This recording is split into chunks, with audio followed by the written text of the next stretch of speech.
Hello YouTube, this is Morgan, Airspeed Prime here with my next Korra news update video. This one is going to be all about the cover for Runes of the Empire Part 2. So we had the description and also the release date revealed yesterday. Now we have the cover. Bit of a weird source on this one. I saw someone post about this on Facebook that they found the cover on the same site that we got the description and release date from, Penguin Random House. Here you can see it. And it didn't come up for me, so this is why it was a bit like, wait, what?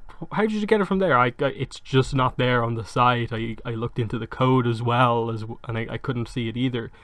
And even when, as you can see here, when I refresh the page, it also still doesn't come up. So I was thinking, wait, is this some weird geo-blocking type thing where, like, depending on where you're browsing from, it comes up? And that actually turned out to be the answer. If I do a proxy of the same website from America, USA, it does come up, as you can see here, exact same page.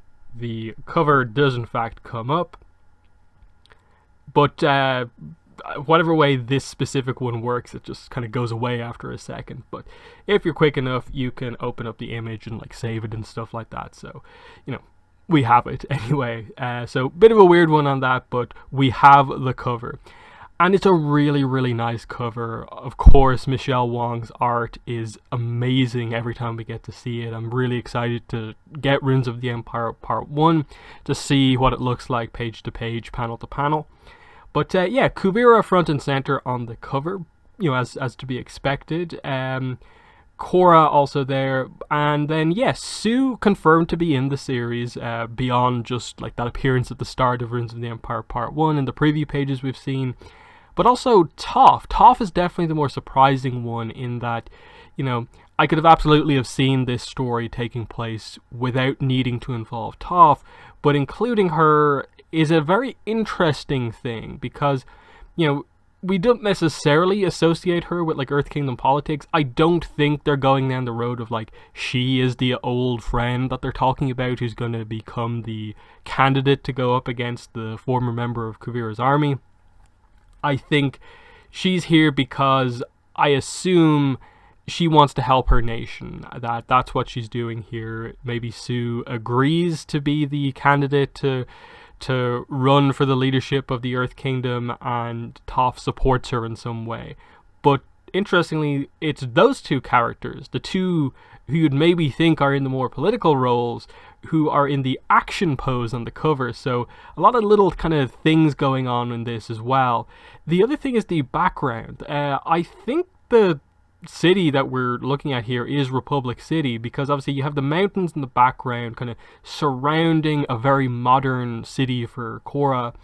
It doesn't look like anywhere I think we've seen in the Earth Kingdom in terms of how built up it is. So this realistically is Republic City. So is the whole debate around elections and stuff like that for the Earth Kingdom happening in Republic City? This roughly makes sense, I suppose, because Ba Sing Se is still, I get the impression, probably still a bit of a mess in the aftermath of what happened in Book 3 and so on. That it makes sense. Like the whole reason Wu was in Book 4 was because it was unsafe to be in the Earth Kingdom, and as much as things have calmed down a little bit, there is still chaos across the entire Earth Kingdom, and that's the landscape that we're heading into in this book, is that, you know, with the Earth Empire kind of stood down more or less, I suppose, minus like some people maybe going off on their own, it's back to being sort of chaotic. I assume some order has been kind of brought, maybe United Forces haven't got involved, so it's not as bad as it was immediately in Book 3 when the Queen was killed, but that's the situation we're going into. So it makes sense why there's some level of, you know, action in play here, and why the action is taking place in Republic City rather than in the Earth Kingdom itself.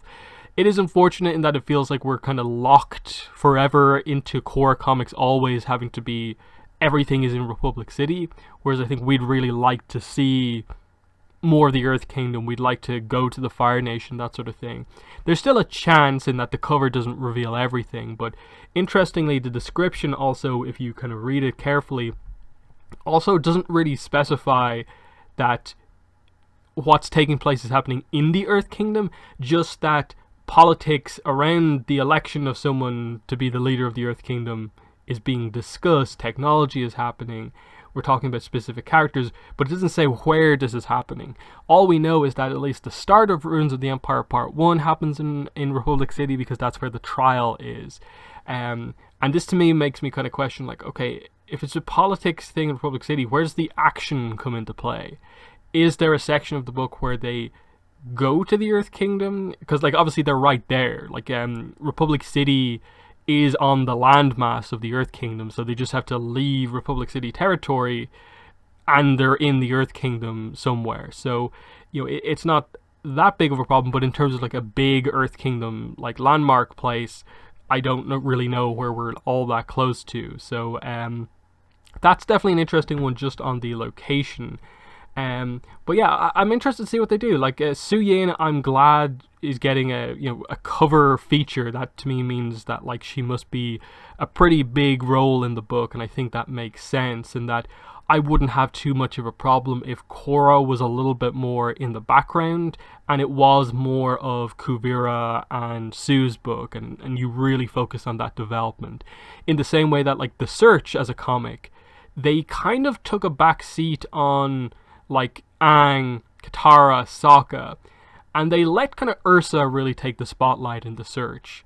They still had Zuko and Azula stuff there and other plots, but they let Ursa be the one to take the focus in terms of a major kind of character arc.